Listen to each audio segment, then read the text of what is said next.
Oral y especialista en literatura afroperuana. Es magíster en literatura peruana y latinoamericana por la Universidad Nacional Mayor de San Marcos. Es docente de la unidad de posgrado y del Departamento Académico de Literatura de la Facultad de Letras y Ciencias Humanas de la Universidad Nacional Mayor de San Marcos. Es también docente de la Universidad Ignacio Loyola. Ha sido organizadora del Congreso Internacional en homenaje a Nicomedes Santa Cruz, Identidad y Literatura Peruana, en 2005. Es autora del libro de ensayo Biología Lingüística y Gregorio Martínez, en 1998-2009, y Tradición Oral de Chincha, en 2002, una recopilación de textos orales de una comunidad afro-peruana. Ha publicado artículos en revistas y en diarios del medio y del extranjero. En 2007 se le concedió el Premio Heroína Nacional María Elena Moyano en reconocimiento a su investigación sobre el sujeto afroperuano en la literatura. Su ponencia se titula El mosaico cultural afroventismo y narrativa de Gregorio Martínez. Fuertes aplausos, por favor.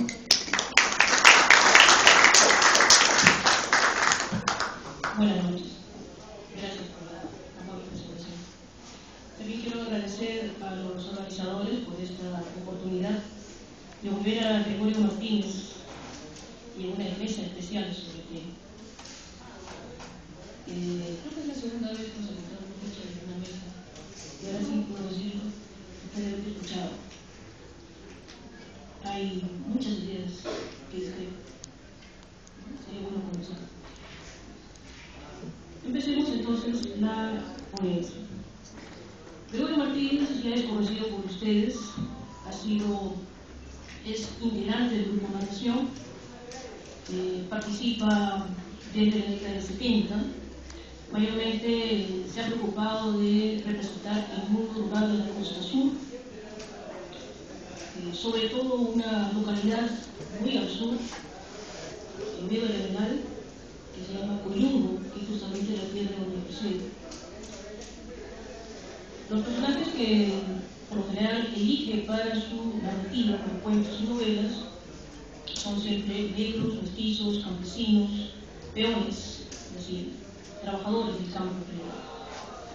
Considero que podríamos encontrar tres aspectos básicos en su escritura. Uno, un humor descarnado e irreverente. Dos, una marcada preocupación por el lenguaje popular de la zona.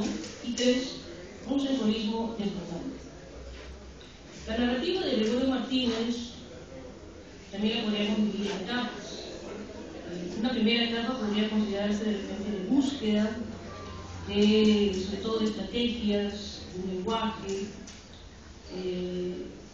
un intento de representar el habla popular de la zona, de la costa sur, al principio.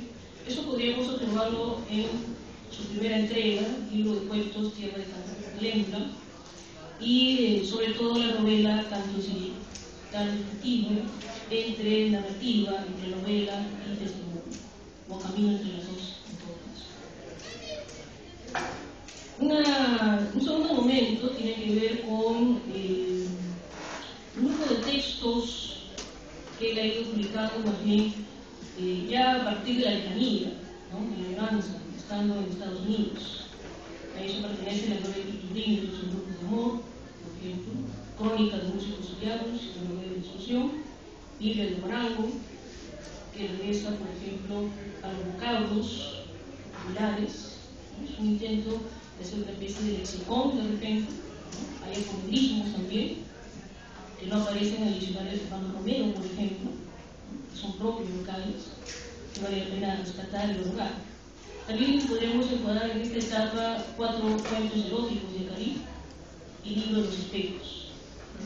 Vamos a encontrar siempre, en todo caso, en la narrativa, en la novelística de Gregorio Martínez, una preocupación por ese lenguaje popular, ¿no? Como él dice, que vocablos que uno encuentra con facilidad en el radio, por ejemplo, ¿no?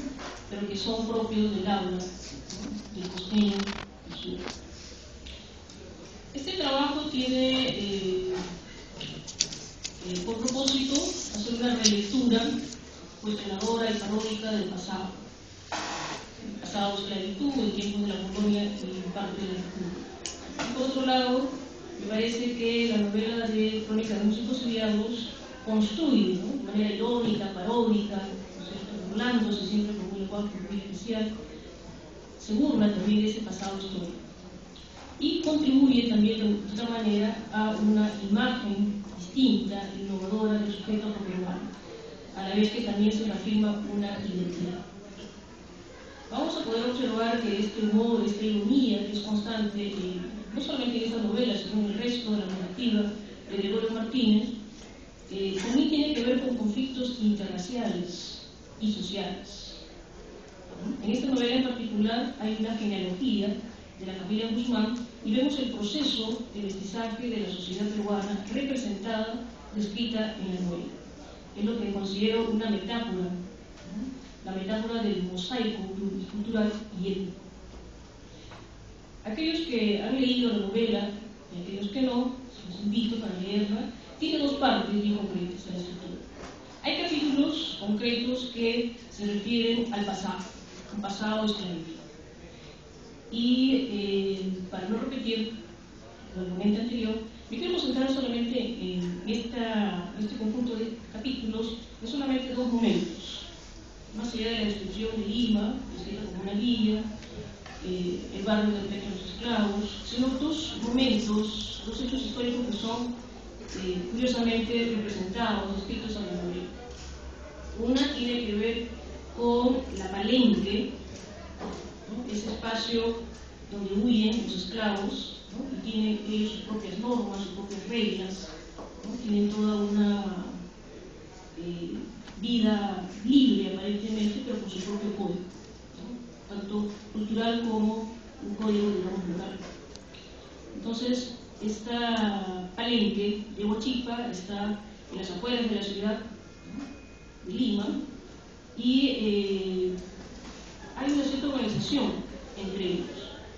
Pero como generalmente los cimarrones, los esclavos huidos de las haciendas, atacan los caminos, o regresan a las haciendas, y las asaltan, ¿no es cierto? Entonces se va a generar una respuesta desde el centro. La respuesta es organizar una comisión punitiva. Al principio se envían 6 hombres a una expulsión, los cuales van a ser burlados por los cimarrones. Más adelante se va más bien a organizar, digamos, todo un acto, digamos, más contundente. Y vamos a observar, por ejemplo, la presencia de Arturo Lucumí, que es el dirigente, el líder, llamado también Charlillo. Él tiene una cierta hegemonía, tiene un cierto prestigio dentro de los cimarrones y hay incluso un código organizado. El ataque a la Palenque de Huachipa va a ser terrible, ¿no? Arrasan con la Palenque y termina pues todo esto incendiado. Pero sin embargo, la creencia, de alguna manera rescatada en la novela, es que los cimarrones se transforman, ¿no?, en insectos, en aves, en animales, etc. Aquellos que no son capturados, ¿no?, y mantienen de alguna manera la lucha. Antuco Lucumí, que sí es capturado, por ejemplo, va a recibir todas las heridas, las amenazas, ¿no es cierto?, toda la golpiza como líder, y de alguna manera va a ser su muerte ejemplar. Pero él tiene un código que cumplir, ¿no?, una conducta a seguir, que no va a ser comprendido por los demás, los españoles, ¿no? Al final la Palenque termina arrasada, pero es el espacio, ¿no?, que subvierte el orden, por eso es un espacio también de amenaza para la ciudad. Los esclavos van a mantener registrado, ¿no?, lo dice el narrador, la historia, ¿no?, oral, ¿no?, van a registrar la historia oral de este suceso de la Palenque de Huachipa. Otro elemento que también quería rescatar, que se menciona en la novela, es el aporte cultural del afroperuano, ¿no?, descrito en la novela. En Cahuachi, en la casa hacienda, que está dedicada a la siembra del algodón y también dedicada a las viñas, ocurría una práctica de la vendimia, la pisa de uva, etc. Pero había una bebida que todavía no estaba bien desarrollada, bien definida, no había todavía, obviamente, un licor, ¿no es cierto?, debidamente digamos, evolucionado como tal. Entonces, va a llegar a Cahuachi, a esta casa hacienda, uno de los esclavos que se han comprado, y es este esclavo que va a contribuir a un aguardiente, ¿no? Él va a realizar, va a darle forma a un alambique en primer lugar, y esto de alguna manera va a poder producir por fin, ¿no es cierto?, lo que hemos llamado el pisco. Miguelillo Avilés, entonces, como se dice, que no sabe leer, no sabe escribir, sin embargo puede diseñar, ¿no?, un contrato precario, huyendo un tanto también al recuerdo prehispánico, ¿no?, de un antiguo dios de Cahuachi, y hacerle incluso, digamos, la etiqueta, ¿no?, para este aguardiente. En realidad es el pisco, ¿no? Entonces, lo que se está trabajando en la novela es la herencia cultural, la herencia histórica, ¿no?, del afro-peruano, rescatado de esta manera en esta parte del relato. Entonces, hay dos cosas que ustedes pueden observar en la novela. Una tiene que ver con la resistencia, que puede ser activa o pasiva. Cuando hablamos de la palenque de Huachipa, era una resistencia activa. Cimarrones que atacaban las haciendas, cimarrones que atacaban los caminos, que hacían las veces, si quieren ustedes, de asaltantes y bandidos a los hacendados, a la gente más adinerada, para luego repartirlo entre los cimarrones, ¿no?, de la palenque. Entonces tienen por un lado la resistencia activa, ¿no?, que es una manera violenta, y la resistencia pasiva. La resistencia pasiva significa, dentro de la pasividad, contribuir culturalmente. Esto con respecto al pasado. Para no repetir lo que ya mencioné el ponente acerca de Bartolo Avilés, quiero concentrarme en la otra parte de la novela. He dicho que una parte se concentra en los capítulos, se concentran en el pasado y hablan o se refieren sobre los esclavos, específicamente los cimarrones. Era toda una historia. Y los otros capítulos están dedicados a los Guzmán, a la familia numerosa. Entonces, en esta primera parte hay todo un recorrido, toda una genealogía para poder llegar y entender por qué llegamos a los Guzmán, porque tienen una herencia hispánica por un lado y tienen una herencia también andina, ayacuchana por otro lado. Son una zona. Entonces, me permito leer esta parte para llegar a lo que he denominado el mosaico cultural afro-mestizo. En esta sección vamos a analizar los capítulos subtitulados de la novela que están en estrecha relación con los Guzmán. La historia familiar se remonta a los tiempos de la colonia, cuando el hidalgo español Pedro de Guzmán, con apariencia fantasmagórica, llegó por error a Cahuachi en búsqueda de oro. Según un documento, la corona le otorgaba los privilegios para explotar oro en la zona. En la época es un lugar desconocido, está fuera de los mapas, pero sin embargo él logra ubicar el espacio. Hay un asiento minero, atrae la ambición, la codicia de mucha gente, y esto hasta un periodo de apogeo y luego el agotamiento de las vidas. Aquí es interesante observar que Pedro de Guzmán, que va a ser, digamos, el ascendiente más interesante en esta genealogía, también se establece en Arequipa, en la Sierra, Ayacucho, Huancay y en la costa sur. O sea, toda la descendencia de este primer español que llega a esta parte se esparce por toda la parte de la Sierra.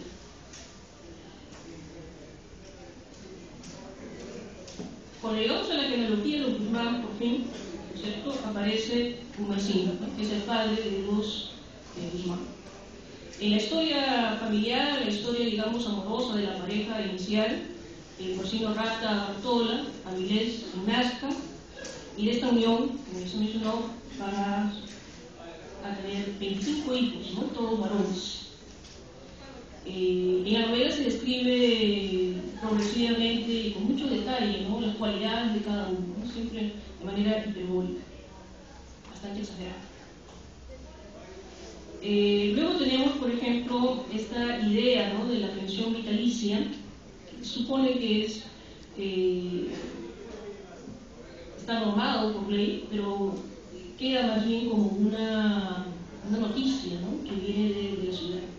Entonces, Gumersindo Guzmán decide, ¿no?, llevar a todos sus hijos a la capital. Pero en la novela no basta con que vaya el padre y los 25 hijos, ¿no? Y también Bartola Avilés, que también decide, ¿no?, acompañarlos.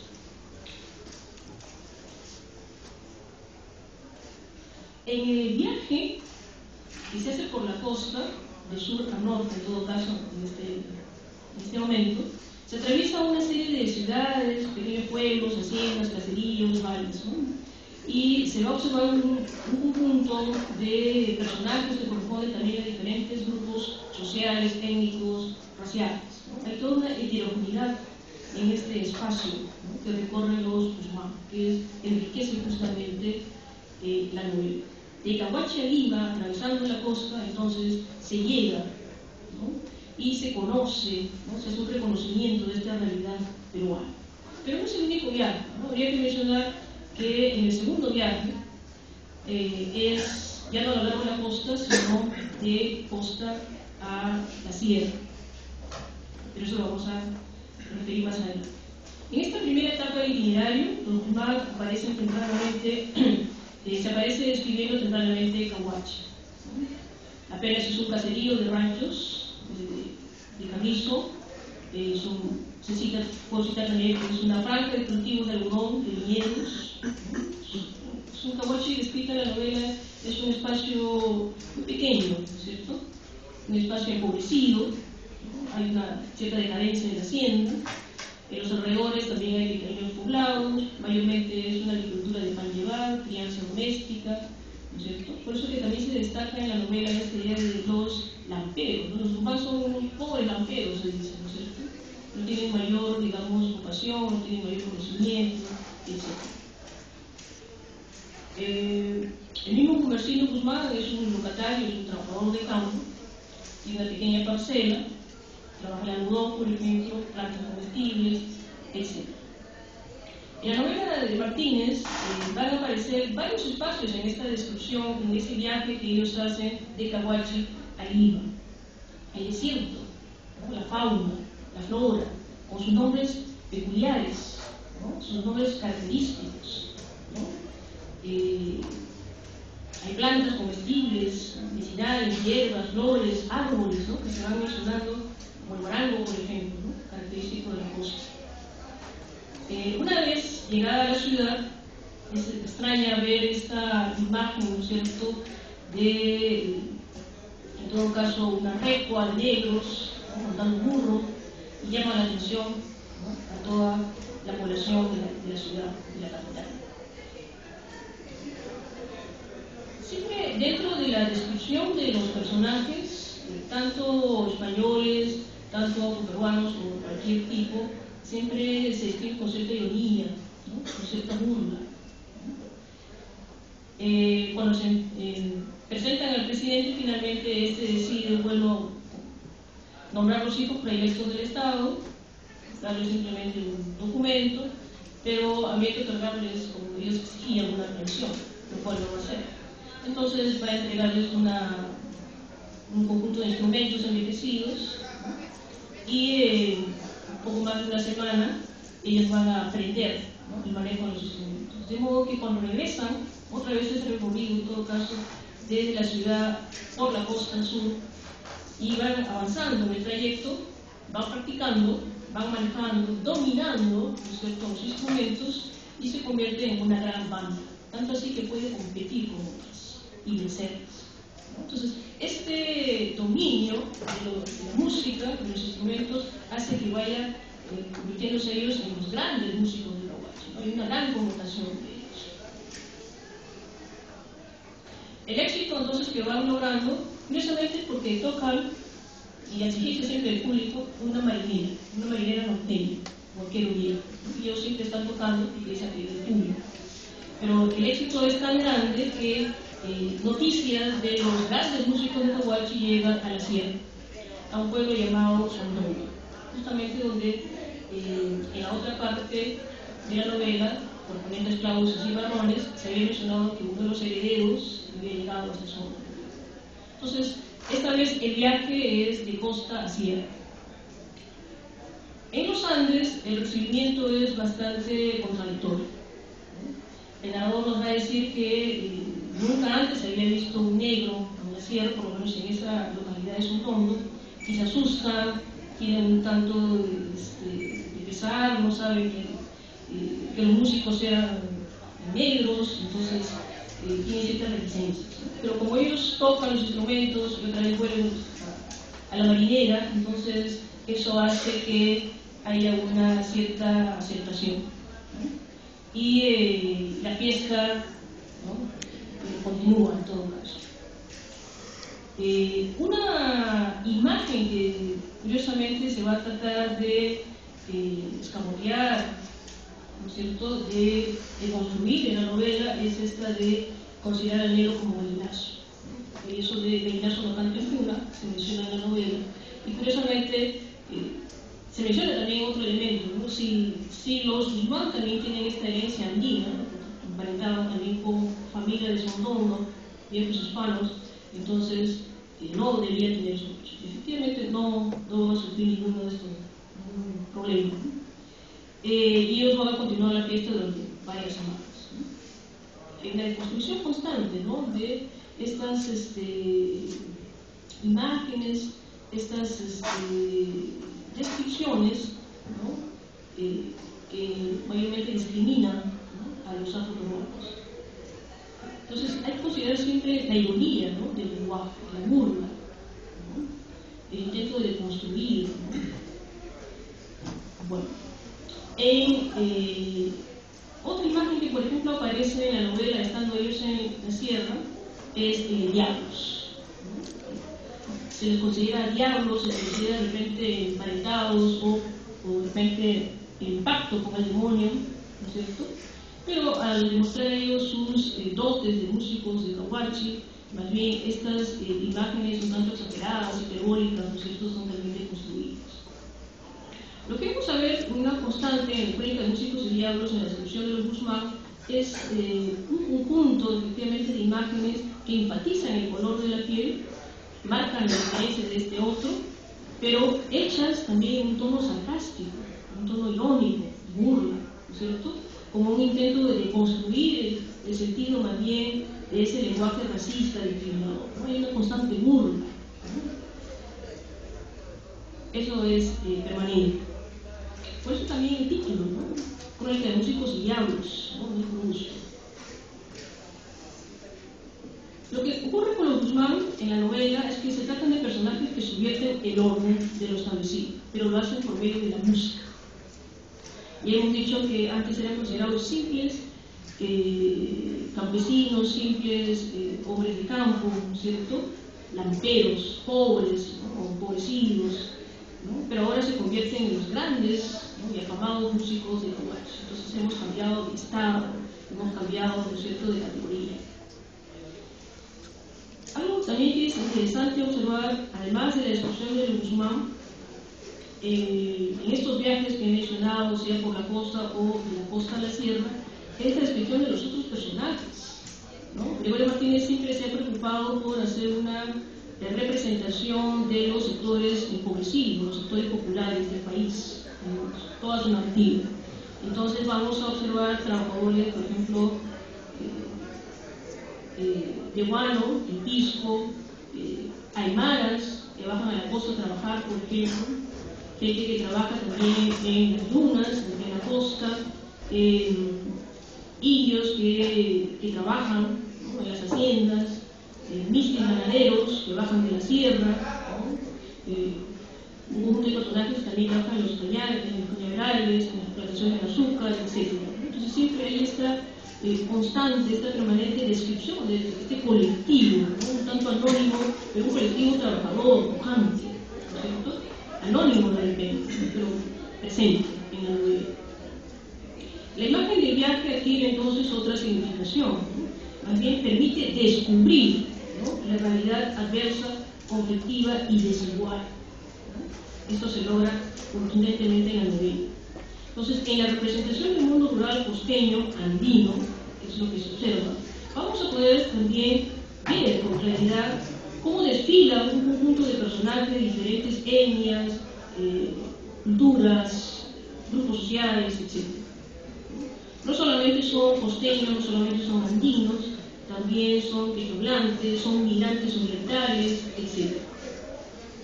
Lo que observamos es un mosaico pluricultural y racial, ¿no? Perfectamente podríamos hablar de una metáfora del sincretismo y el mestizaje de la sociedad peruana. Y esto creo que es muy claro y contundente al finalizar la novela. Cuando regresan los músicos de Cahuachi y de Guzmán y bajan de Sondondo hacia la costa, regresan a Cahuachi, en el camino de Sondondo a Cahuachi, curiosamente la cantidad de personajes no es la misma. Son los padres y 25 hijos, ¿no es cierto? Son 27, ¿no? Contando muro. Pero la imagen es distinta. Resulta que en el camino, algunos de los hijos y los Guzmán han emparejado, ¿no? Entonces esto enriquece y amplía la familia. La unión entre Felipe Guzmán, señor de Carhuanca, y Teodorina de Nasa, la amante de Dalí, los amoríos de José Hidachi, el peluquero japonés, y doña Magali Canchano, en Nazca.